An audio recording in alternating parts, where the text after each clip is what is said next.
کیا جس چیز کی انسان آرزو کرتا ہے وہ اسے ضرور ملتی ہے؟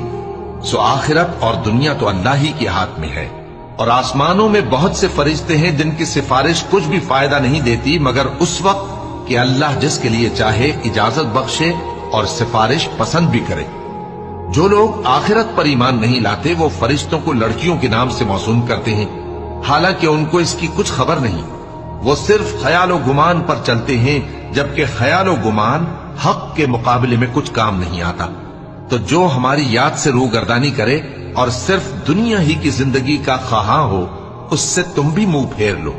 ان کے علم کی یہی انتہا ہے۔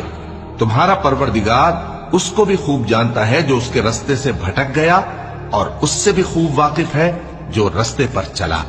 اور جو کچھ آسمانوں میں ہے اور جو کچھ زمین میں ہے سب اللہ ہی کا ہے، اور اس نے خلقت کو اس لیے پیدا کیا ہے کہ جن لوگوں نے برے کام کیے